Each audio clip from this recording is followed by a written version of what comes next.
वट सावित्री व्रत उतना ही ज़रूरी है सुहागिन महिलाओं के लिए जितना कि करवा चौथ का व्रत।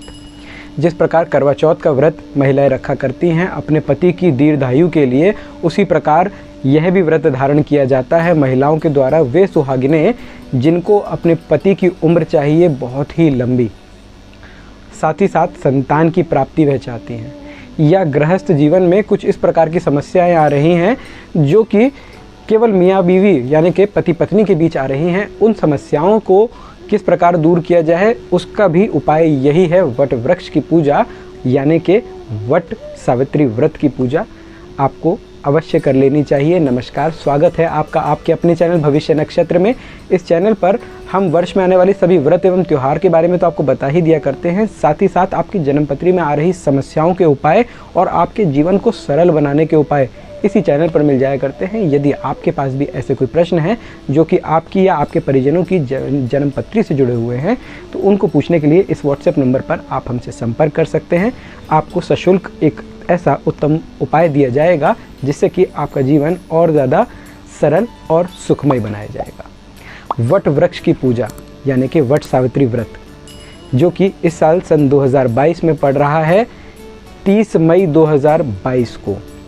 क्या इसको मना लेने की तिथि है, क्या विधि है और क्या सामग्री हमें आवश्यक है इस व्रत को शुरू करने की, वह सब आप आज के वीडियो में जानेंगे। सबसे पहले आ जाते हैं सामग्री के ऊपर कि किस प्रकार की सामग्री हमें तैयार कर लेनी है व्रत को शुरू करने से पहले।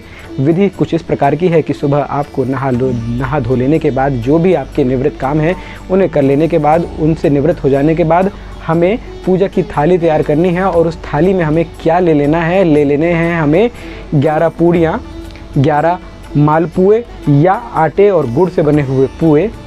साथ ही साथ हमें खरबूजे के जो भी हम काटने के बाद उसको तैयार कर लेते हैं खाने के लिए, ऐसा ही आपको तैयार कर लेना है वट वृक्ष तक ले जाने के लिए। इसके अलावा रोली चावल और साथ ही साथ एक सूत का धागा, लंबा सा सूत का धागा ले लेना है आपको।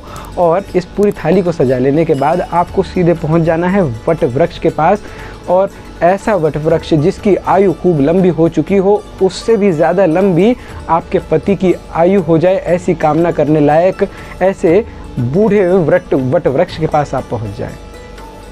कहा जाता है कि वट वृक्ष के अंदर ब्रह्मा, विष्णु और महेश तीनों का ही वास हुआ करता है।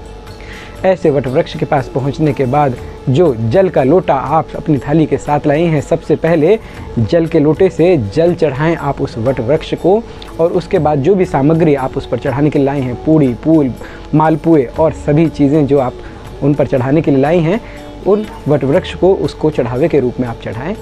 इसके बाद जो सूत का धागा आप लाए हैं, इस सूत के धागे को आपको बांध देना है उस वट वृक्ष के तने से, और ऐसे बांधते हुए कुल 7 परिक्रमाएं कर लेनी है आपको वट वृक्ष की।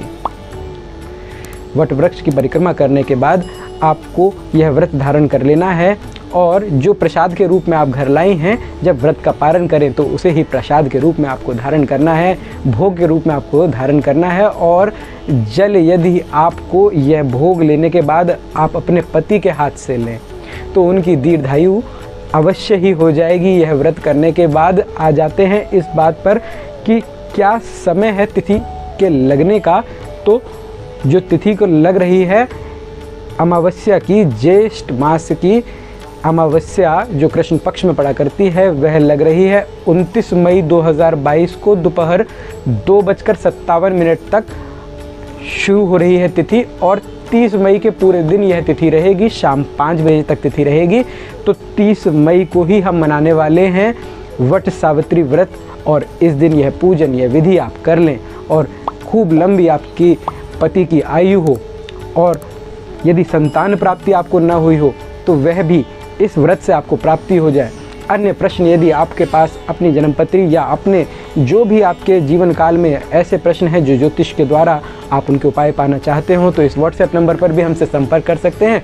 और अन्य जितने भी व्रत त्यौहार साल में आने वाले हैं उनके बारे में जानकारी चाहिए हो तो लगातार बने रहें इस चैनल भविष्य नक्षत्र पर। अच्छा लगा हो यह वीडियो तो लाइक करें इस वीडियो को, सब्सक्राइब करें चैनल भविष्य नक्षत्र को, और साथ ही साथ कमेंट बॉक्स में ओम ब्रह्म देवाय नमः अवश्य लिख दें।